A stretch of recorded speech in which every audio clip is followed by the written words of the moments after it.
पाठ 2 दादी माँ कक्षा 7 का है। भाग 1 हम इसका पढ़ा चुके हैं।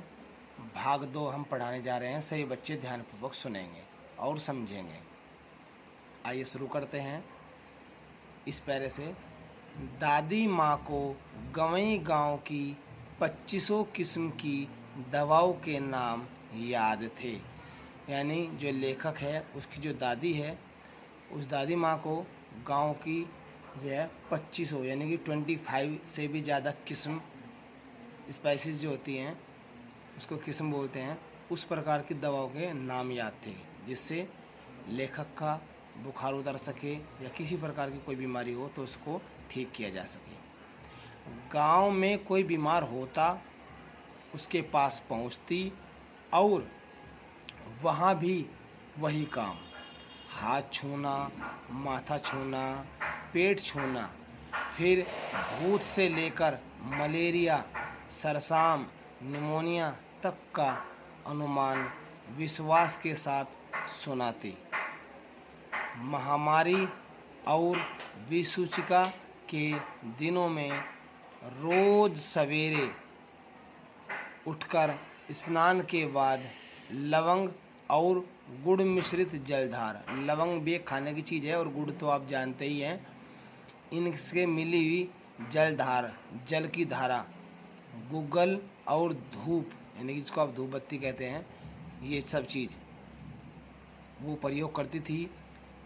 सफाई कोई उनसे सीख ले, यानी कि इतना साफ सफाई उन्हें पसंद थी कि अगर कोई सीखना चाहे तो वो सीख सकता है। दवा में देर होती, मिश्री या शहद ख़त्म हो जाता, चादर या गिलाफ नहीं बदले जाते तो वे जैसे पागल हो जाते। यानी कि अगर कोई बीमार व्यक्ति है तो उसको दवा देने में देर हो जाती थी तो वो परेशान होती थी।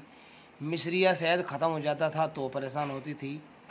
चादर या गिलाफ जो ओढ़ा जाता है, अगर वो किसी मरीज़ का बदला नहीं जाता था तो वे पागल हो जाती थी। पागल होने का मतलब यहाँ पागल होना नहीं है, बल्कि उसके लिए चिंतित यानी कि परेशान होना है। बुखार तो मुझे अब भी आता है, लेखक कहता है कि बुखार तो मुझे अब भी आता है। नौकर पानी दे जाता है। मेस महाराज यानी कि जो रसोई में काम करने वाला व्यक्ति है उसको मेस महाराज बताया गया है। मेस महाराज अपने मन से पकाकर खिचड़ी या साबूदाना उसको दे जाते हैं। डॉक्टर साहब आकर नाड़ी देख जाते हैं, यानी कि नब्ज देख लेते हैं, और कुनैन मिक्सर की शीशी की तिताई के डर से बुखार भाग भी जाता है। पर न जाने क्यों ऐसे बुखार को बुलाने का जी नहीं होता। यानी कि अब ऐसे बुखार नहीं होते। जब मुझे बुखार होता था, लेखक ये कहता है कि जब मुझे बुखार होता था तब मैं खुश होता था, लेकिन आज अगर बुखार के बारे में सोचना ही पड़ जाए तो मेरा मन नहीं करता। आगे कहता है कि किशन भैया की शादी ठीक हुई। दादी माँ के उत्साह और आनंद का क्या कहना। यानी कि दादी माँ बहुत खुश थी जब किशन भैया की शादी हुई थी। दिन भर गायब रहती, सारा घर जैसे उन्होंने सर पर उठा लिया हो। पड़ोसिने आती, बहुत बुलाने पर दादी माँ आती। यानी कि जब पड़ोसन आती थी और बहुत ज़्यादा ये दादी माँ आ जाओ, दादी माँ आ जाओ, आ जाओ, आपके बिना कोई भी भजन कीर्तन गीत नहीं होगा, तो उनके बुलाने पर दादी माँ तब आती थी। तो वह क्या कहती थी, बहन बुरा न मानना, कार परोजन का घर ठहरा। कार परोजन मतलब यहाँ कोई काम ही नहीं करता, सब काम मुझे ही करना पड़ेगा, ये है वो है, इसलिए इसको कार परोजन का घर ठहरा, ऐसा बताया है। एक काम अपने हाथ से ना करूं तो होने वाला नहीं, यानी कि सारे काम मेरे जिम्मे पड़ रहे, ये बात कहती थी।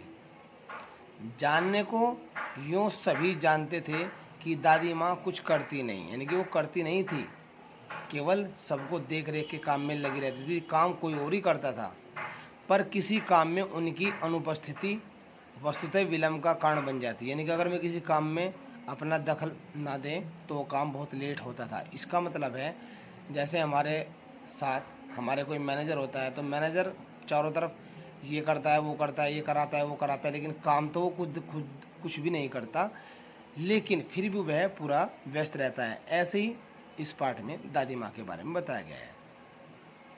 उन्हीं दिनों की बात है, एक दिन दोपहर को मैं घर लौटा। बाहरी निकसार में दादी माँ किसी पर बिगड़ रही थी। निकसार यानी कि बरामदा, जिसको आप चौक भी कह देते हैं, बरामदा है, वहाँ पर किसी पर बिगड़ रही थी यानी कि गुस्सा हो रही थी। और तो उन्होंने देखा कि पास के कोने में दुबकी रामे की चाची खड़ी है। सो न होगा धन्नो। तो दादी माँ क्या कह रही थी कि सो न होगा धन्नो, कि धन्नो ऐसा नहीं होगा। रुपए मैं सूद, मैं का मतलब है सहित, सूद का मतलब है ब्याज। तो जो मुझे रुपए है वो ब्याज सहित आज दे दे। तेरी आंख में तो शर्म है नहीं, यानी कि जब तूने मुझसे लिए थे तब तो तू कह रही थी कि दे दूंगी, और आज तूने अब तक दिए नहीं। मुझे पैसे आज ही चाहिए, और मैं सूद यानी कि ब्याज के साथ चाहिए। मांगने के समय कैसी आई थी, मेरे पैरों पर जो है नाक रगड़ती फिरी, किसी ने एक पाई भी ना दी तुझे। अब लगी है आज कल करने, यानी कि कल दे दूंगी, आज दे दूंगी, कल दे दूंगी, आज दे दूंगी, ऐसा कह के। फसल में दे दूंगी जी, फसल आएगी तब दे दूंगी, फसल में दे दूंगी। अब क्या तेरी खातिर दूसरी फसल कटेगी, यानी कि तुझे 2 साल हो गए, 1 साल हो गया, दूसरा साल लग गया है कि कब देगी तू मेरे पैसे। ये बात उसने कही। धन्नो ने कहा दूंगी मालकिन, देखिए यहाँ पे लिखा हुआ है दूंगी मालकिन। रामी की चाची रोती हुई दोनों हाथों से आंचल पकड़े, यानी कि कपड़े को पकड़ करके दादी माँ के पैरों को और झुकी, यानी कि उसने 5 छुए। बिटिया की शादी है, आप न दया करेंगी तो उस बेचारी का निस्तार कैसे होगा। निस्तार अर्थात भला, यानी कि अगर आप मुझ पर दया नहीं करेंगी, मुझे आप पैसे नहीं देंगे, तो इसका बेचारी का निस्तार कैसे, उसका भला कैसे होगा, उसका विवाह कैसे होगा। मैं तो गरीब हूँ, ऐसी प्रार्थना वो कर रही थी। उसने कहा, दादी ने, हट हट, अभी नहा के आ रही हूँ। दादी माँ पीछे हट गई। उसने कहा, जाने दो दादी, मैंने इस अप्रिय प्रसंग को हटाने की गरज से कहा। यानी कि यहाँ लेखक बीच में बोल पड़ा, अरे जाने दो दादी, कोई बात नहीं, बेचारी गरीब है, दे देगी कभी। ये बात इसने कही। तो दादी ने फिर लेखक से क्या कहा, चल चल, चला है समझाने, जा यहाँ से, यानी कि ऐसे उसको धमका दिया। मैं चुपके से आंगन की ओर चला गया, यानी कि जो ये लेखक था ये चुपके से आंगन की ओर चला गया। कई दिन बीत गए, कई दिन हो चुके थे। मैं इस प्रसंग को, यानी कि जो बात हुई थी उनके बीच, इस प्रसंग को एकदम भूल सा गया था। एक दिन रास्ते में रामी की चाची मिली। वह दादी को पूतो फलो दूधो नहाओ का आशीर्वाद दे रही थी। यानी कि दूधो नहाओ पूतो फलो हमारे यहाँ का आशीर्वाद दिया जाता है। जब आदमी खुश होता है तो सौभाग्यवती महिलाओं को ऐसा आशीर्वाद मिलता है। तो मैंने पूछा, यहाँ मैंने पूछा का मतलब लेखक ने पूछा, क्या बात है धन्नो चाची। तो उसने विवल होकर कहा, विवल यानी कि खुश होकर, प्रसन्नता के साथ क्या कहा, उरीन हो गई बेटा। उरीन यानी कि बिना ऋण के, अब उसका ब्याज खत्म हो चुका था। भगवान भला करे हमारी मालकिन का, यानी कि लेखक की दादी का। कल ही आई थी, यानी कि दादी माँ तुम्हारी कल आई थी। पीछे का भी सभी रुपया छोड़ दिया, यानी कि जो पहले उसने रुपए लिए थे मैंने, वो भी सारे छोड़ दिए, और ऊपर से 10 रुपये का नोट देकर बोले, यानी कि मुझे 10 रुपये भी दिए उन्होंने। और क्या कहा दादी ने कि देखना धन्नो, जैसी तेरी बेटी वैसी मेरी बेटी, ठीक, 10-5 के लिए हंसाई ना हो, देवता है बेटा देवता। यानी कि दादी माँ ने क्या किया, जो धनों पर पहले पैसे थे ब्याज सहित वो सारे छोड़ दिए, और फिर उसने क्या किया, 10 रुपये ऊपर से और दे दिए, और कहा कि देख धन्नो, जैसी तेरी बेटी है वैसी मेरी बेटी। इसका मतलब है कि अपनी बेटी की शादी धूमधाम से कर, और 10-5 के लिए हंसाई ना हो, यानी कि 10-5 रुपये के लिए तेरा मजाक नहीं उड़ना चाहिए, तेरी इज्जत नहीं जानी चाहिए, तेरा मान सम्मान नहीं घटना चाहिए। क्योंकि जो तुझे दामाद मिला है, यानी कि देवता है बेटा, देवता का मतलब जो तुझे दामाद मिला है वो बहुत अच्छा लड़का है, पढ़ा लिखा है, तो कोई बात नहीं, ले तू मुझसे 10 रुपये और ले ले और लड़की की शादी कर ले। ये बात धन्नो चाची ने बताई लेखक को।